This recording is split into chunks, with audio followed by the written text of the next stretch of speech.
And good afternoon to all of you LibertyWorks radio listeners out there. This is Friday afternoon. It also happens to be the eve of a football weekend. But don't let that bother you because you need to listen to the show. Here on this time slot every Friday, we call this the Truth Attack Hour. And on Friday afternoons during the Truth Attack Hour, I am your host. My name is Larry Becraft. I'm sitting here in my office in Huntsville, Alabama, and I extend to you a warm invitation to listen to the remainder of this program because my co-host, Gary Thomason, and I, we're going to be getting into some real important matters. Let me bring on Gary Thomason, my co-host, who is sitting out in Mesa, Arizona. Are you with us, Gary? Good afternoon, Larry, and yes, indeed.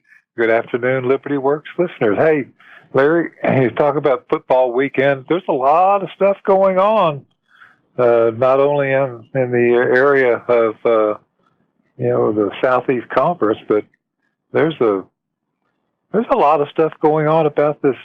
And if we could just depart for just a minute, that's good.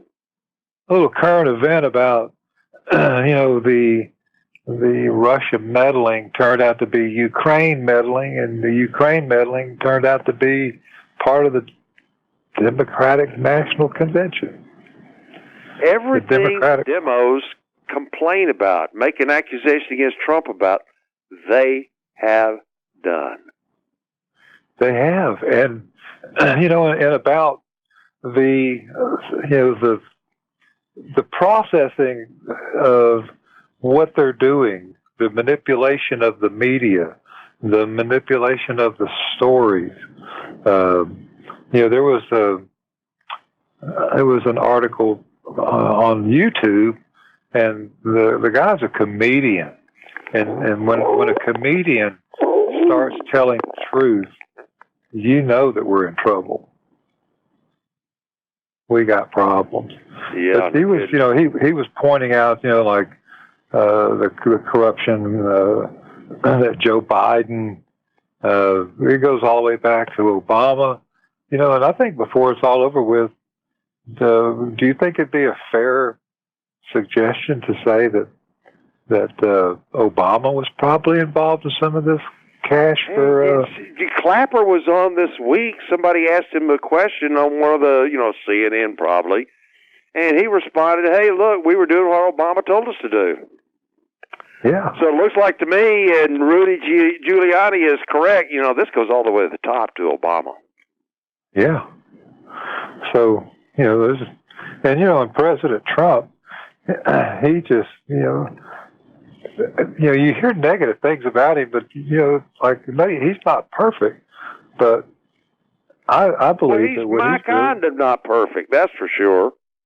Yeah, that's like, he had that rally in Minnesota yesterday, and it was filled to the rafters with, and then this Target Arena was right across the street from that Ilhan Omar. It was in her district. Right across her district. Yeah. So, well, hey, Gary, one of the things that surprises me about the demos, made this comment earlier, and it's absolutely true. We've seen over the last couple of weeks Joe Biden sitting there and saying, hey, I gave this directive to the president of Ukraine that if he didn't within 6 hours fire the prosecutor, I'll withhold, billions of dollars. Yeah. And that's in black and white. And nobody accuses him of abusing his power. But then Trump doesn't do that. But then they turn around and say, well, we'll accuse Trump of doing something that he didn't do that was done by Biden, and then they contend that it's a blooming crime and suitable for impeachment. This is getting to be crazy. But, hey, Gary, here's one thing that I want to ask of you. Have you seen this video that's been circulating about the black transgender woman? Isn't she running for governor or something? No, but, this happened apparently last night. Two things happened yesterday. There was a CNN LGBTQ, 1, 2, 3, 4, 5, XYZ, whatever that means, the LGBTQ community, they were having a town hall meeting on CNN. And, a black transgender came up at that meeting. But the one that I'm talking about that, you can see, get on YouTube and, type in, black transgender woman, she took over, there was some meeting on TV, and she just comes up and takes the microphone. It's a he. Takes, this lady that has a child that is a girl that she's grooming to be a boy, but suddenly this transgender guy pretending to be a woman comes up and jerks the microphone away from this lady who's trying to transgender her daughter to a boy. The transgender girl takes over the whole program and starts ranting and raving about how there's so much prejudice against transgenders. To me, the left is just becoming unhinged. They are absolutely crazy. That's an understatement, Larry, and to think that in our lifetime, we grew up riding bicycles and playing with sticks, sword fights with broomsticks, have dinner with the whole family at night, say the blessing over the meal, and do things as a family. And where did all this end up to where that's today? America of a bygone era. It really is. It's kind of sad. And can we get it back? Is there going to be a way to restore this republic? Well, one of the things that is really important for helping change America, and I think, change governments all across the world, is having, in a particular society, having a fiat monetary system. Yes. The people who control the fiat monetary system can change a society. They can subsidize whatever they want, and that's exactly what we're seeing. We're seeing, just the wretches of society being financed. Have you seen this stuff about the people who are talking about there's the end of the world is coming in 12 years? Oh, and they're protesting. They want to force the governments of the world to enact legislation to try to forestall this impending, looming climate disaster. Well, they're crazy. This past weekend we had a horrible example of global warming in Denver. It was 11 degrees with 8 inches of snow. So I'm sure that the people in Denver are rethinking global warming. Well, I was talking to a friend of ours that lives in near Athens, Texas, today. And he called me up to tell me about what the weather was like there, which incidentally is headed in my direction. Should be here in the next 12 hours or so. It's getting ready to rain here, and behind that, the cold front's coming. But it was 80 degrees in Henderson County, Texas yesterday, and the high for today is 45. And that is a big swing. And you're talking about, they're not far from the blooming coast. It is, as far as I'm concerned, 200 or 300 miles from the coast in that part of Texas, and they're getting that type of weather this early. Another sign of, isn't that global warming? Yeah, and I mean, it's 87 degrees here, and we're freezing to death. Wow. I'll play you a tune on the world's smallest violin. Hey, Gary, here we are. We've consumed 9 minutes of the program without getting into, and I sent out, an invitation to a lot of people today saying, hey, we're going to be getting into some real important stuff. And I'm sure we got a bunch of people on here that want to hear some really important stuff, and they want to get beyond listening to us talk about current events. So, shall we do that? Let's do it. Now, one of the things I'd like to cover is kind of a recitation, a reminder of some of the things we've discussed in past programs. Now, I've got this information posted over my website. Now, the name of my website is Dixieland Law Journal. And the way you get to Dixieland Law Journal, it has an odd URL. It's not LarryBecraft.org. This is a website. Back in July of 1997, I created a website on my Internet Service Provider's website. That was one of the services. If you're a subscriber to Highway, you can create a website. So I started doing that. And after a while, it became impossible to move, even though I have recently cleaned it up in the last couple of years, rather.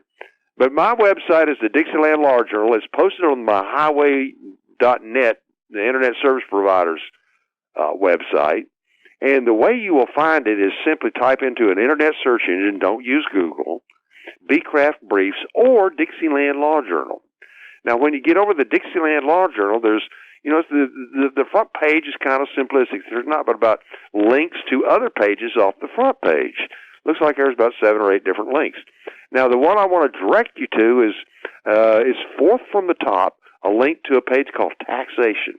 Now, a couple of weeks ago, I was talking about one of the points we made during the course of that program was a discussion. It does center around this ability of the fiat currency creators to, control societies, and the way that they maintain the value of that fiat currency is through taxation. Now, on my website, on this page, on the taxation page, this is what I want you to, if you want to see some information about this, go down to, on the taxation page, you'll see a link to another page, the Rummel speech. Beardsley Rummel was chairman of the New York Federal Reserve Bank during World War II. And he gave a speech to the American Bar Association in 1945 talking about how the taxation at the federal level, because the federal government existed independent of taxation, because it had the ability to just print up paper money. If you've got a government that can print up paper money, then it exists independent of taxation. And that's the point Beardsley Rummel makes. And you can read both a scan of this PDF journal, the way it was originally published, or, you can read my text conversion. But there is also another article from a government official, and I want to tell you about this. This whole subject of, curbing inflation through taxation is the name of a book. But it is also the name of a symposium conducted by the Tax Institute and held on February the 7th and 8th, 1944 in New York City. And on that, I'm sure that has to be a weekend, the 7th and 8th, or at least I think it would be a weekend. On those 2 days, whether it's a weekend or not, it might have been a Friday and a Saturday, it might have been a Thursday and a Friday. But it's on the 7th and 8th in 1944 of the month of, what did I say it was? February. Here are the people that were there. Mayor Eccles, he was a Federal Reserve official. J.W. Oliver, Milton Gilbert, Seth Sims, Homer Hoyt, Irvin Bussing, Marius Forioletti, Godfrey Nelson, Alfred Buehler, Alvin Hansen, James Hughes, Roy Blau, Carl Shoup, S.E. Harris, Arthur Arnold, George Tesoro, Kenneth Eaton, and Mary Murphy. These are people of some acclaim. They were professors and high public officials, and they attended this seminar, and the subject of the book is inflation control. Hey, folks, we'll be back in a few minutes. Stay tuned.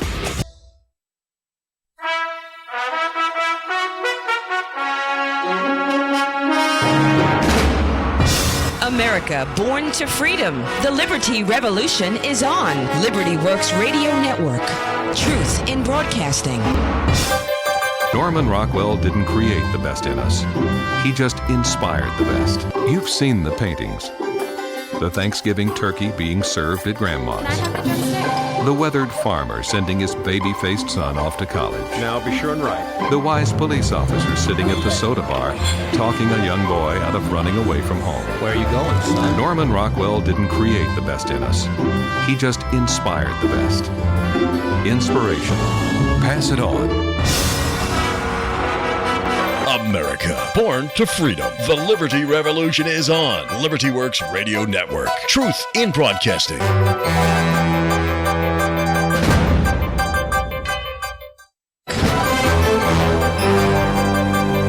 Now live from coast to coast and around the globe, more real talk, the kind you want, on LibertyWorks Radio Network.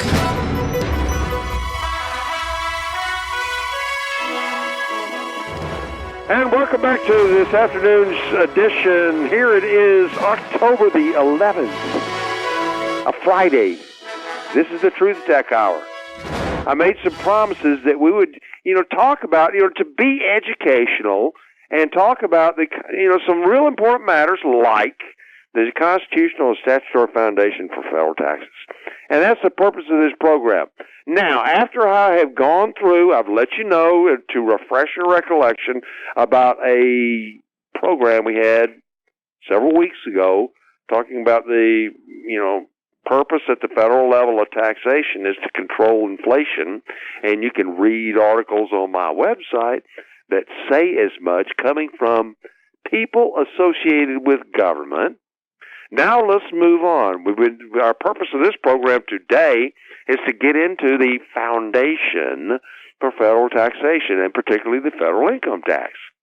Now, I think last week we went through a little bit of the meeting of the founding, the men who wrote the Constitution back in Philadelphia in 1787. But let me kind of summarize what we talked about last week. The states had all power of taxation before the writing of the current Constitution. They had all powers of taxation, including during the period of time that the federal government existed pursuant to the Articles of Confederation. The Articles of Confederation were replaced by the United States Constitution.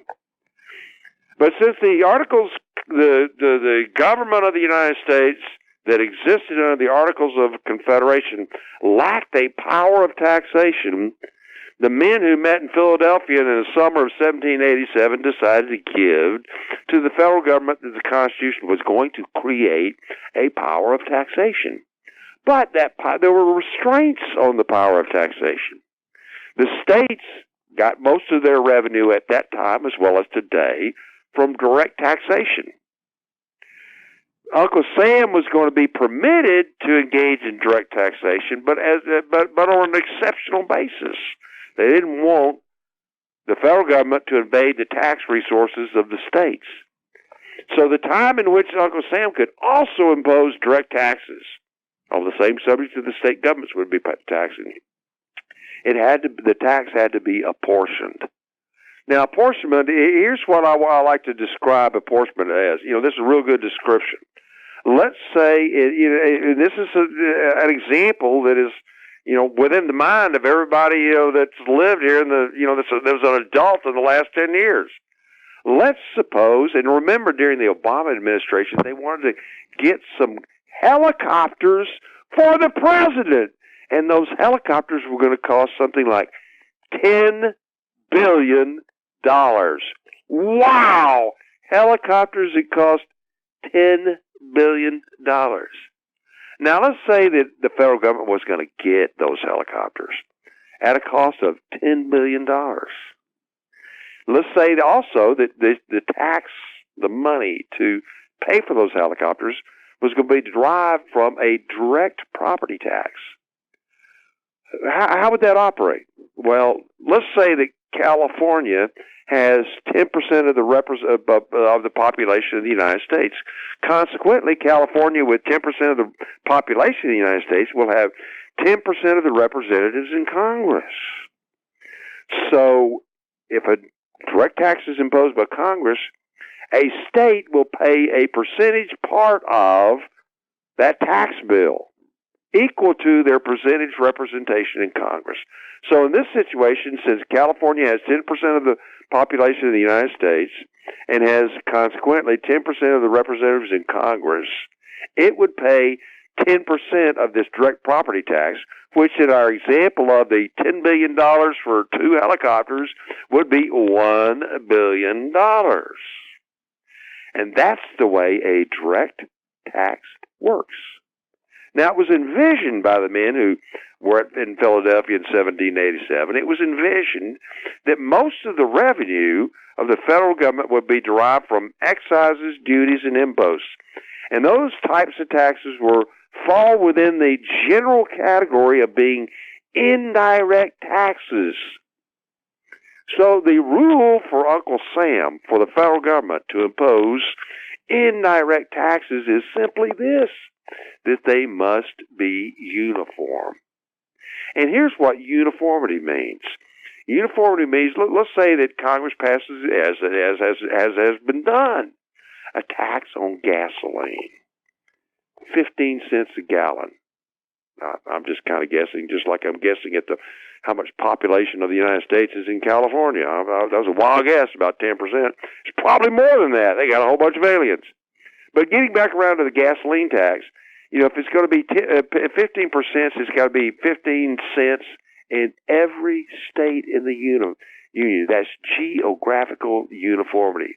Congress can't come along and say, oh, well, the tax on a gallon of gasoline is going to be 20 cents in California and 15 cents in Missouri. It doesn't work that way. There's got to be geographical uniformity.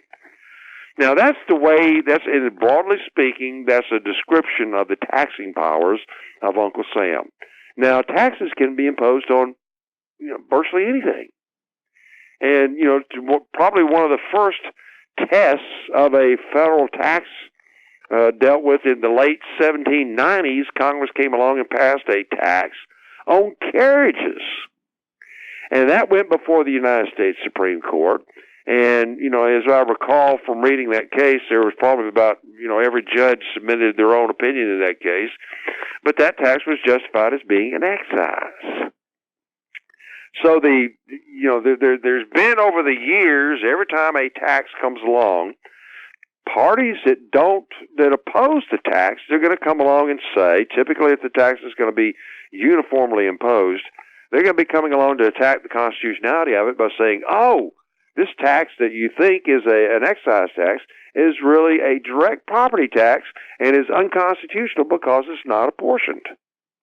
So that is the typical argument. It happened right after the Civil War when Congress imposed a tax on state banknotes for the purpose of driving state banknotes out of circulation. There was a tax imposed upon them, and of course, the parties that wanted to attack that tax and have it held unconstitutional, of course they come along and say, oh, that's a direct property tax. They make arguments like that. But now let's get around to some of the history of some of the direct property taxes. There was direct property taxes imposed in the Civil War, but the first time they were imposed was during the War of 1812. And that tax was imposed on property, and the proceeds were used to finance the war effort in the War of 1812. But then, after the War of 1812 was over with, that direct property tax was ended. Then the next time we get a direct property tax is during the Civil War. But let's move forward into time and let's deal with the income tax. In 1894, this is a problem we had in this country. If we were living back in the late 1800s, a lot of people would be complaining about the burdens imposed by Congress's indirect taxes, primarily upon imports. And, it was observed by the typical American back in those days that you had these big trusts around the country, like the sugar trust. Now, Gary, you're a Cajun from Louisiana. Isn't Louisiana back during those days, wasn't it a place where a lot of sugar was raised? A lot of sugar cane. Yes, indeed. Still is. Yeah. But, there were a lot of sugar plantations all across the South back in those days. And so you had all these sugar plantations. They had these individual proprietors. They would be raising sugar cane, making sugar.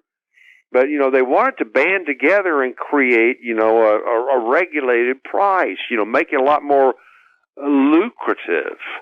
And so back in the, late 1800s, you had these things known as the various trusts. They crop up. And so you would have, throughout the South, the plantations that produced sugar. They would come together and create one giant trust. And all of the assets of the sugar producers would be put into this trust, and then the trust would control the operations of all of them. And the purpose of that would be to regulate the amount of production so that they could command the price that they wanted in the market, limit production to increase the price. And those were the trusts that were created back during that time frame. Of course, there were a lot of others. But the American people were concerned. They sat there and saw these, people like the Vanderbilts and the Rockefellers and the J.P. Morgans, getting to be phenomenally wealthy. And yet the average American was paying a whole lot in the way of federal taxes compared to the wealthy people. So that's the reason why in the early 1890s, there was an interest in getting an income tax imposed at the federal level. Now, if you want to know something about this period of time, and a little bit more about this whole topic, I want to direct our listeners to Phil Hart's book called Constitutional Income, Do You Have Any? Because Phil gets into an explanation of some of these historical events. And I've got a link over on my taxation page on my website to Phil Hart's website where you can get that book. But if you want to get Phil Hart's book, just simply type into an internet search engine, Phil Hart, Constitutional Income, and I'm sure that'll carry you over to a website where you can buy Phil Hart's book. But in any event, this is what happened, getting back to a recitation of the history of that time.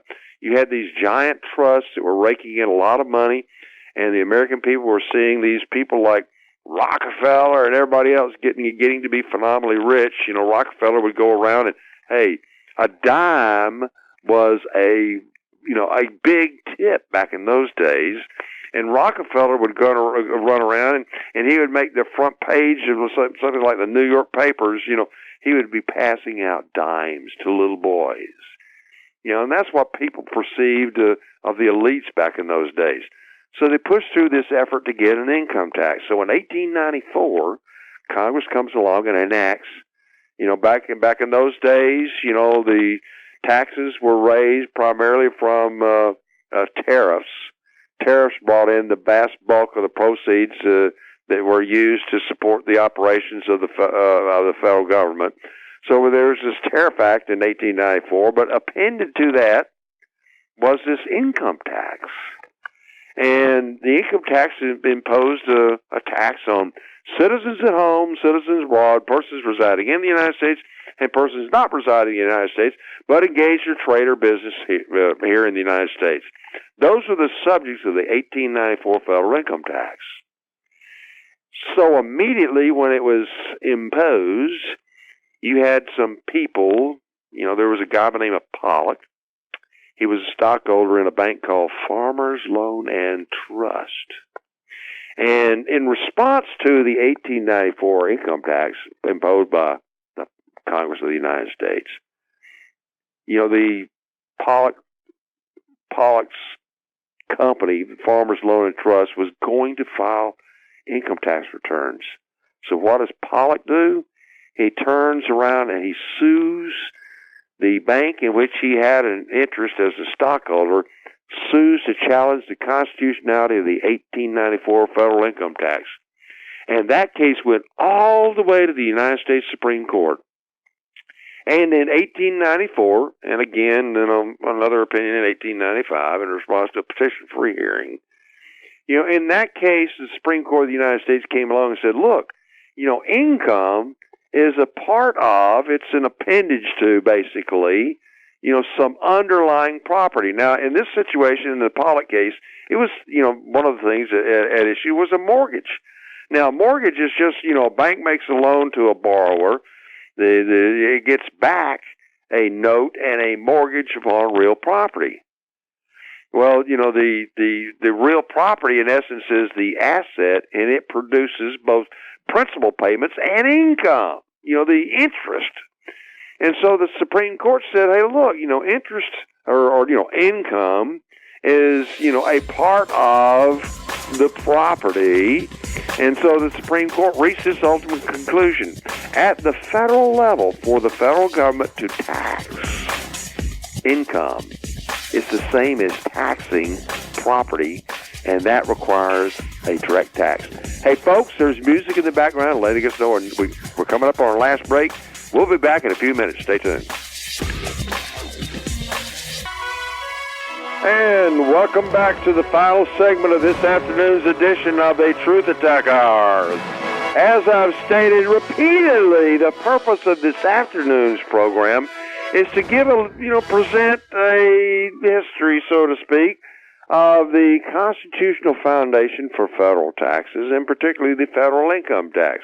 Now, right before the break, I mentioned the case of Pollock versus Farmers Loan and Trust, and how the Supreme Court in that case found that income was basically property, and as a result, since the federal government is required to apportion direct taxes, and to tax at the federal level property required a direct tax, the 1894 Act was unconstitutional because it wasn't apportioned.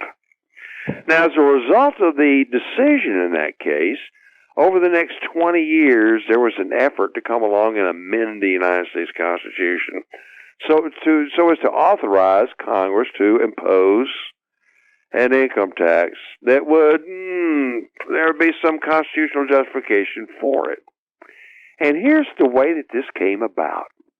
In 1909, and Rockefeller's grandfather was involved. He was a senator back in those days. He was involved, Senator Aldrich was involved in this process, the endeavor to amend the United States Constitution.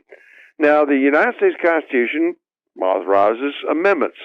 And one of the ways to amend the United States Constitution is for Congress to propose an amendment, send it to the states, and if the states ratify the amendment, they report back to the federal government and say, yeah, we've ratified it.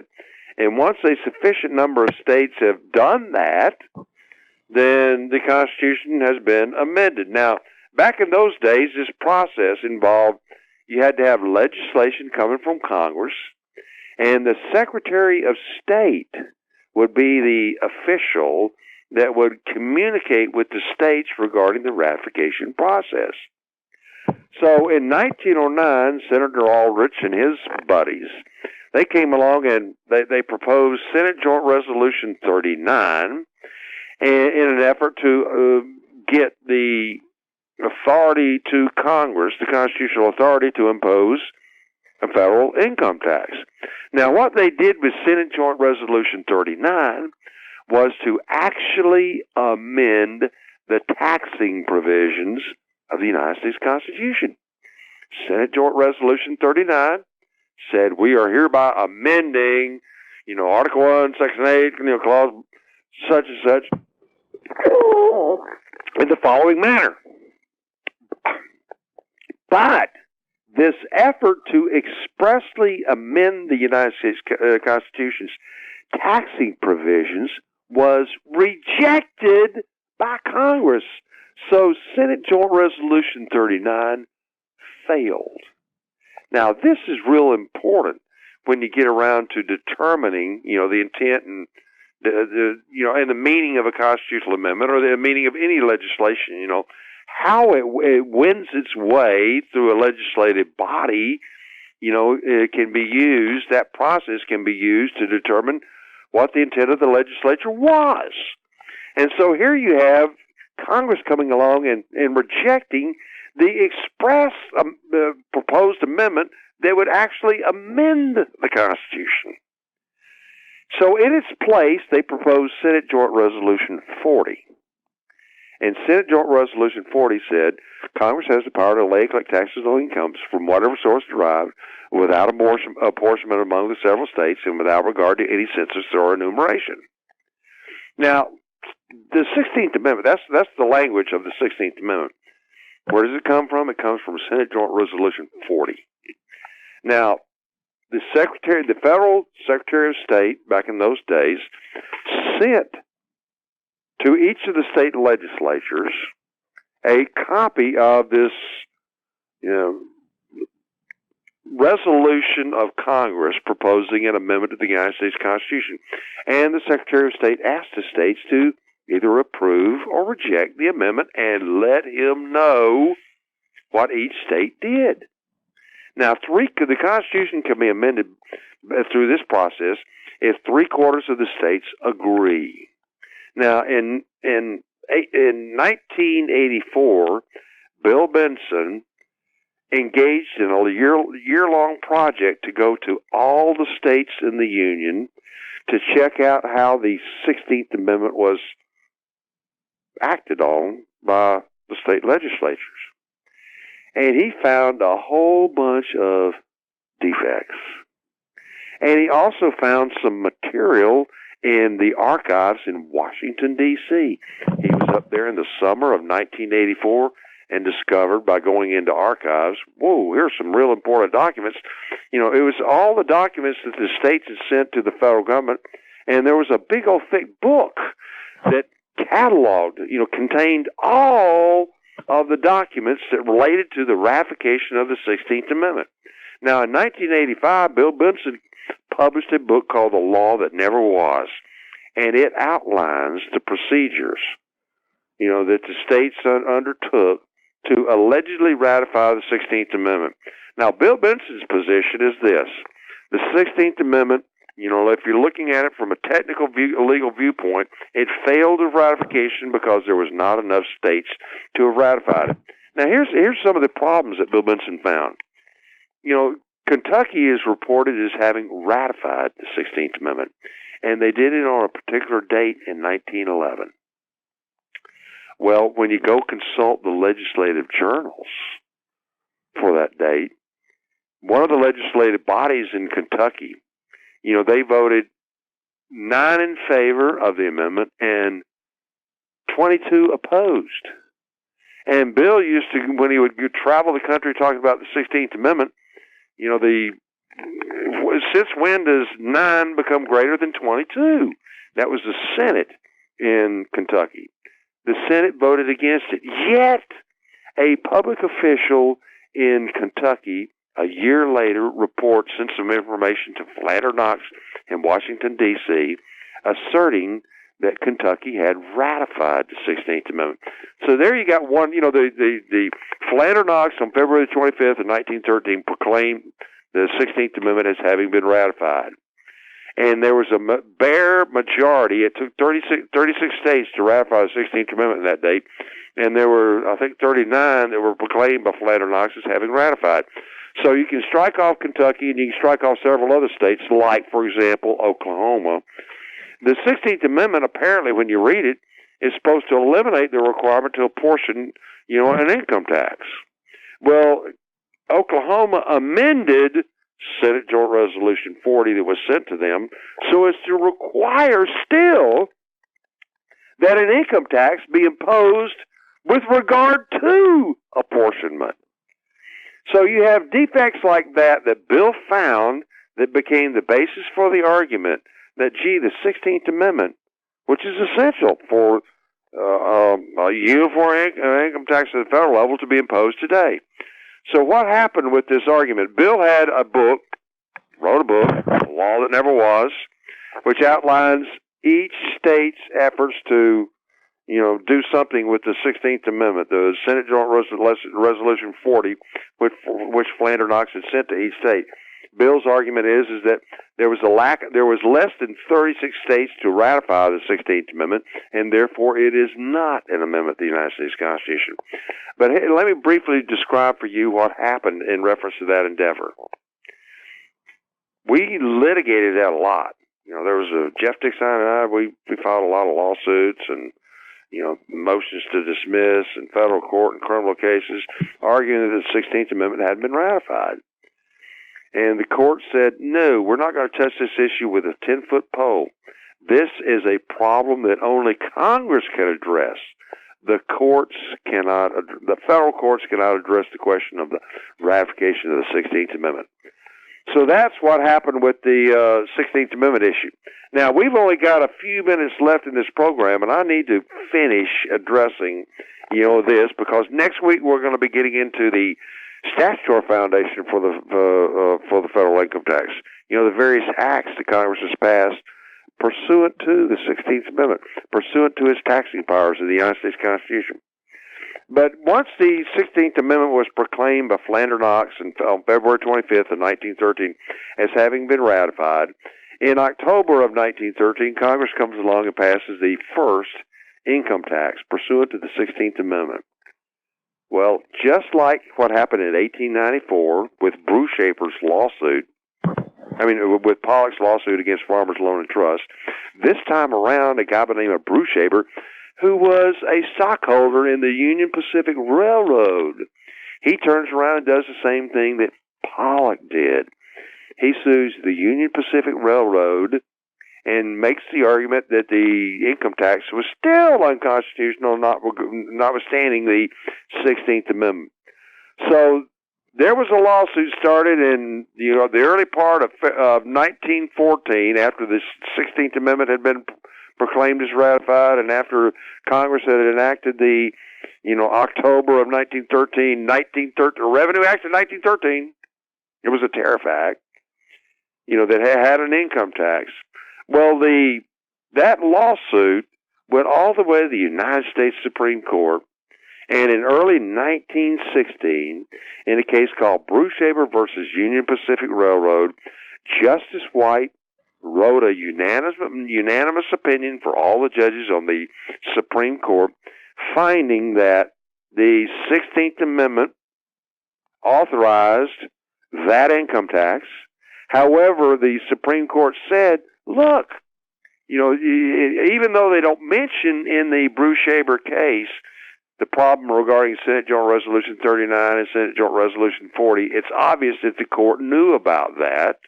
And the Supreme Court comes along and says, hey, look, the 16th Amendment confers no new powers of taxation because it does not amend any provision in the United States Constitution, which we already know that Senate Joint Resolution 39 attempted to amend the taxing provisions of the United States Constitution, and the Congress of the United States rejected that effort, and so they just come along with a declaration by means of the 16th Amendment, and that declaration just simply says, federal income taxes shall be not subject to the restraints that relate to direct taxes, which is apportionment. So this is what I believe that Justice White holds in the Brewshaber case, that the 16th Amendment, as the court said, and as later courts of the United States Supreme Court said, the 16th Amendment confers no new powers of taxation, but what it does do is simply declare that a federal income tax has to fall within the constitutional classification of an excise tax. Why? Because a federal income tax shall not be subject to the requirement to apportion it, and the only taxes that are not subject to the apportionment requirement are the excise taxes. So Congress can impose a federal income tax if it falls within the constitutional classification of an excise tax. Now, Gary, we're almost to the end of the program. Does that make sense? Is that your understanding? It absolutely does. And in fact, I was just sitting here thinking, back several years ago, thinking about the 1913 Tariff Act, Revenue Act, the proposed amendment in the Brewshaber case, and if we just take a step back and just look at the 16th Amendment, and just paraphrasing the language, it says, Congress shall have the power to impose a tax. and then you can leave the apportionment out, because the point I want to point out is, if the 16th Amendment gave Congress the power to impose an income tax, which section of the code did they exercise that power? Yeah. Well, hey, Gary, the music's coming on and letting us know the end of the program has arrived. I'm presuming from the way you laid that out, we're going to be covering that next week, right? Sounds like a plan. Okay. Folks, see you next week. Have a great weekend. Indeed. Have a great weekend, Larry.